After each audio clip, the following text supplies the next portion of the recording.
land of the free and the home of the brave. A promised land where people flocked for a chance to make their dreams come true.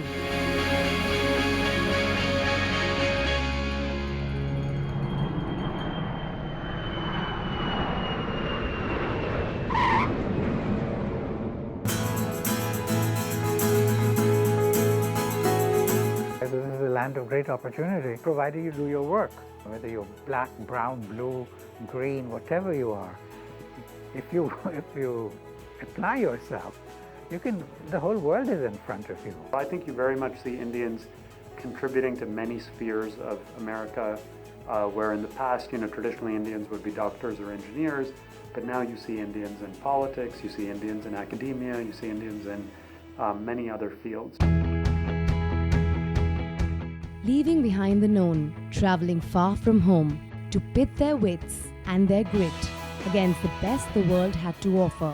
The story of the Indian in America is one of undeniable triumph and rewarded and given a place in the sun.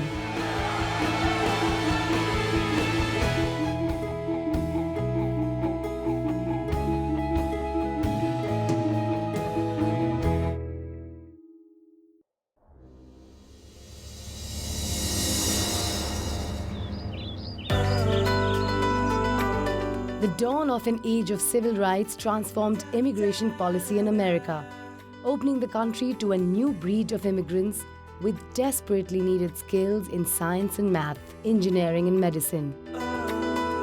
As a young doctor leaving India, I left with $8 and I borrowed $100 from an uncle.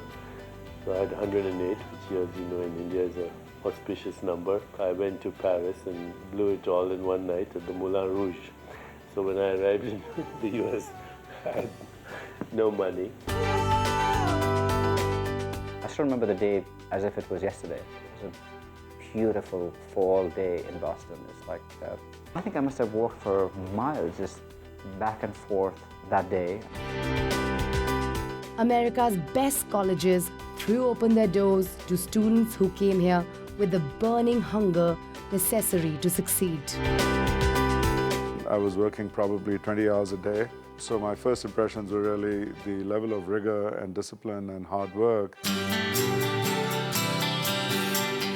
This determination to make it against all odds took these new immigrants to new heights in fields like academia, where their work was influenced by their experiences in India and America. We went back every few years, to visit relatives, to visit India. And I could really see a lot of the contrast. I think a lot of that motivates the work that I do today. I studied choice, and as an Indian I learned that anytime you want to make a choice, you have to consider the limitations. It's a very Indian idea. As an American, I learned that when you want to make a choice, you have to think about what you want, what the opportunities are. And really, one of the ways in which I really benefited from those seemingly contrasting points of view was I was sort of forced to figure out how to put those two together. And that's a ringing endorsement from an expert hailed for nearly 2 decades worth of seminal work in the art of choosing. But for Sheena herself, living and working in America is the perfect choice. My parents really didn't know what to do with a blind person. They had no idea what possibilities might be there for me. I got very lucky because there were people that did show me options. And I don't know if I could have had that if I had grown up anywhere else.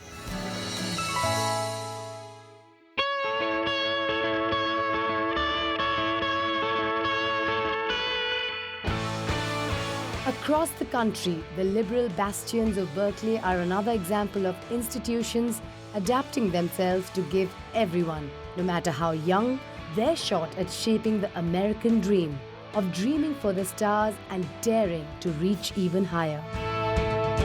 It now gives me great pleasure to present the University Medal to the most distinguished graduating senior on the Berkeley campus, Tirthankar Das. He's the youngest university medalist in at least a century.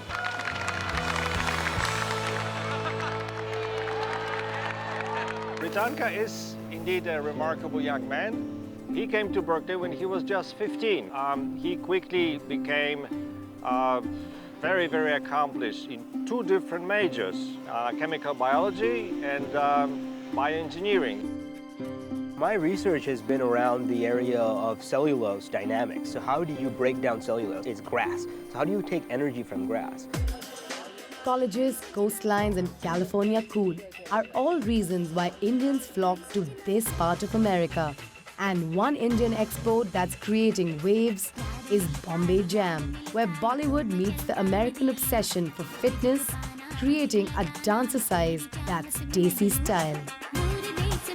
Something like Bombay Jam is also, a little bit more appealing to the mainstream audience, because they love to work out, they love Bollywood music, essentially, and this is perfect. Oh yeah, I really like Radha.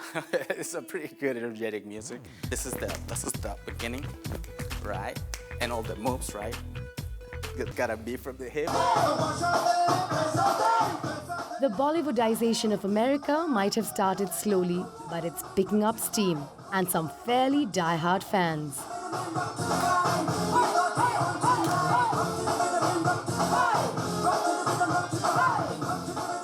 I saw my first Bollywood film in 1991, and it was an Amitabh Bachchan movie, so I fell in love with it. I came here to the Bay Area, and I walked into the India West office, and I said, I want to work for your paper. And they said, do you know what we're all about? And I said, haan ji, main thoda sa Hindi bolti hoon, please take me on. And they could tell that I was completely mad about Indian movies, and so they gave me more and more responsibility. And ever since then, I've gone there maybe 11, 12 times and got married there. And anyway, it's really become an important part of my life. And how did you learn to speak the language? That's so interesting. Film se, geet se. Chronicling this dialogue between India and America is India West, a Bay Area publication. With inside access as well as outside perspective, India West is in the enviable position of having witnessed the birth and growth of a community. The Indian American community, when I started working here, there were three basic areas that they were very dominant in, or at least prevalent in. And one was the amount of doctors. The second community was the hotel and motel field. And the third area has been technology. Out of the 20 companies that we have funded here in the last 2 years, I would say that about 10 of them is here non-Indian. Taking advantage of funding and mentorship opportunities available is Rujul Zapade, who dared to give up on Howard for the chance to take his audacious startup, Flightcar, to the next level. Flightcar is peer-to-peer car sharing at airports. We allow vehicle owners who are parking at the airport to rent out their cars to other incoming travelers to the same airport. Collaborative, low-cost, eco-friendly, and with the potential to upend established car rental behemoths like Hertz and Enterprise, Flightcar is everything America loves. And they rewarded their teenage founders with the faith to follow their dreams. We raised our first round. We closed it February of this year, early February, but we started raising it October. So it took us about 5 months to raise that round. We raised our second round in April of this year. We closed a round that was 11 times larger in 2 weeks. So it was, having users and was very helpful.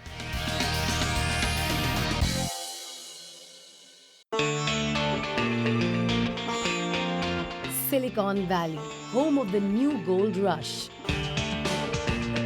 A modern mecca for the meritocratic. Success here has seen the community's status skyrocket and cemented their reputation for being tech geniuses. Indians are only about 2% of the population here in Silicon Valley, but almost 50% of all startups have an Indian connection.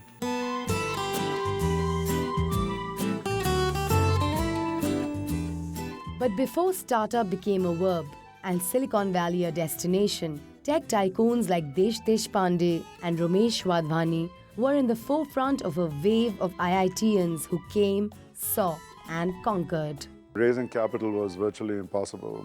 And for me to get the first couple of $100,000 of capital, I actually had to call on 125 venture capital firms. So I guess learned tenacity, learned the importance of not taking no for an answer. Starting in technology, moving to venture capitalism, and then philanthropy, Ramesh and Desh encourage and support countless people across the globe. The mission of the Wadhwani Foundation is to accelerate economic development and to create, hopefully, millions of jobs. We have had very good experiences, mostly because we had this opportunity to be innovative and entrepreneurial. So we sort of made innovation and entrepreneurship as the key theme for our own foundation. Another approach to philanthropy looks at strengthening the community and helping it integrate even more into America. And one of the foremost initiatives in this arena is GoPio. GoPio is a global organization and it plays the advocacy role on behalf of the 25 million Indians settled abroad. GoPio looks at all generations together as one block, and our job is to bring them together because the issues that they face outside of India are similar, whether it's assimilation, adaptation, confrontation of human rights issues, as well as preservation of cultural identity. While many of the first-generation Indian American entrepreneurs have moved more towards philanthropy, some still are the heart and soul of their companies. And one such company is SanDisk, a storage solution supremo whose products are in practically every camera and phone we use. When we started SanDisk, my wife and I were expecting our first child. So making the decision to really give up the comforts and the normal day-to-day routine of regular job at a company is certainly, somewhat of a nerve-wracking feeling. Co-founder and now president and CEO, Sanjay's contribution to SanDisk's success is undeniable. Yet few realize that it almost didn't happen. That even his coming to the United States was fraught with difficulties that had to be overcome. The thing that always stands out for me first is how hard it was for me to get the visa to come to the US. The visa got turned down yet again, third time. And at that point, my dad was furious. And as he was walking to the office, he grabbed the counselor. And for next 20 minutes, my dad blasted him that how much opportunity he's depriving me of by not giving me the visa, given that I'm admitted to University of California, Berkeley. And lo and behold, after 20 minutes, the counselor gave me the visa.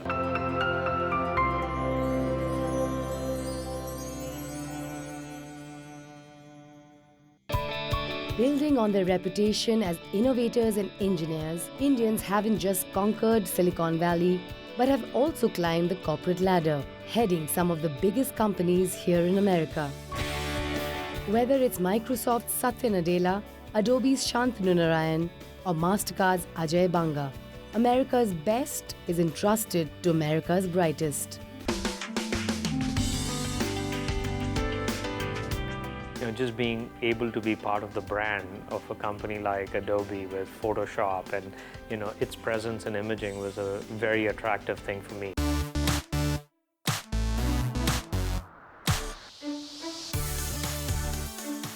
I didn't come overseas thinking that I would get the kind of opportunities I got. I came overseas because at that point of time it looked like a good job in a company I was committed to. I had no idea where it could go.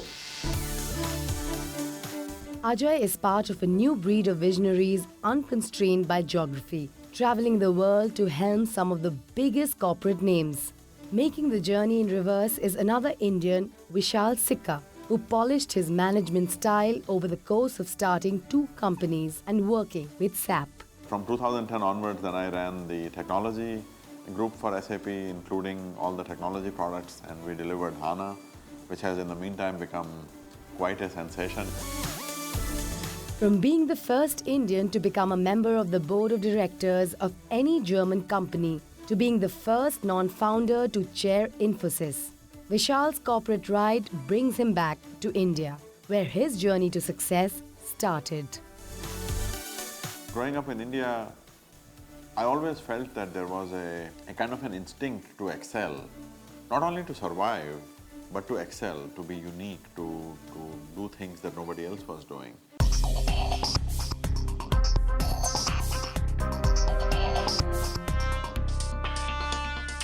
This extra step into entrepreneurship wasn't just limited to the digital world.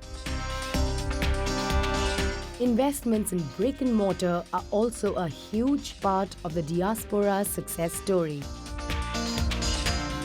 I built the station right from scratch. And from there onward, any further locations that I've added them with real estate. Currently, I own 30 locations. We are from Santa Ana in south to Santa Barbara in north. I started with a very old cottage kind of property, and I built from 1 hotel to 9 hotels, and I employed close to 200 for overhaul every place. Well, I think the Indian American community has been successful because of the values that we were raised with, values of hard work, values of opportunity, values of building for the next generation. You know, those are traditional Indian values, but those are also values that are core to America.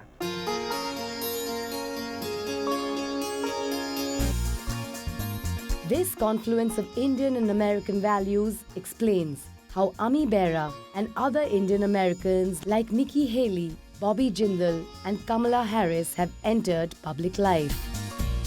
I'd like to see 4 or 5 Indian American congressmen, and I'd like to see our first congresswoman. I'd like to see an Indian American senator in our lives, and who knows? I mean, I'd love to see an Indian American president in my lifetime.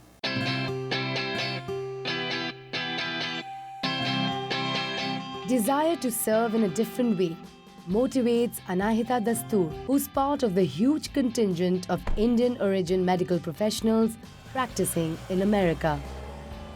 What I am doing professionally here may not be possible in India. So in that sense, it's a struggle. I would like to go back, but I still have a lot to accomplish here before I can go back. Be it in research or in direct patient care, Indian origin doctors and nurses are a vital backbone of American healthcare, pushing for more holistic forms of medicine. There are pockets of great scholars in India whose wisdom and knowledge is still not exposed to the West because it is couched in ancient terms or language, and it has a cultural connotation to it. If you take that same material and give it a modern language, I don't talk about cities, I talk about non-local correlations. I talk about consciousness and biology. Taking the personal and making it professional is top chef Floyd Cardoz. A Bombay boy, he eschewed the traditional Indian career in science for one in kitchen chemistry. The second generation and third generation Indians, for them to become chefs and to get into this business became a lot easier because someone from the subcontinent was able to do it successfully. Second generation Indians have opened doors to a world of new opportunities. They're storming the arts and using their creativity to show the world who they are. I'm associated with the field of music that's called jazz, which is very much seen in black and white. So where is a place for someone of Asian descent who's a child of immigrants in the middle of all of that?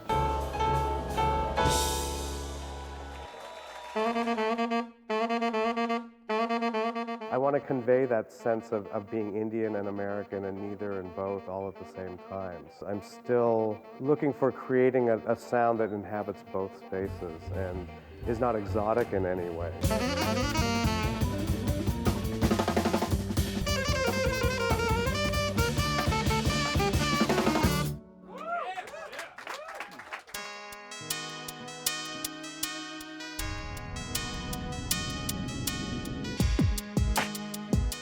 definitely say it's easier, you know, in the US for Indian Americans to branch out from the traditional sort of roles. There is a growing number in the media world who are actually filmmakers, who are writers, musicians.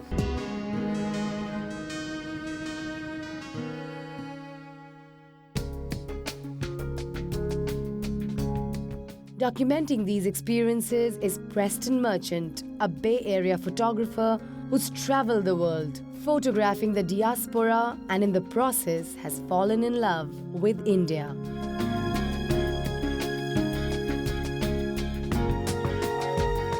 My own family experience is affected by Indian migration. My wife came over in the 80s also, so I've had an experience of diaspora myself in addition to seeing it in 14 countries around the world through my explorations in photography.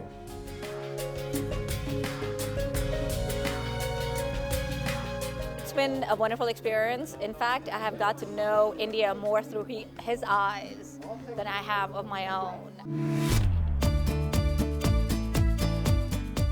In this melting pot, Indians have become American and in the process made America a little more Indian, creating new families while retaining old bonds, improving immeasurably their lives, their communities, their new country. The South Asian community here is fascinating because it is so integrated. It is such a normal part of life. I think that I learn a deeper appreciation for Indian culture every time she picks up a new thing. For example, bangles. I love bangles, and I thought no one loved bangles more than I did. I was wrong. My daughter loves bangles more than I love bangles.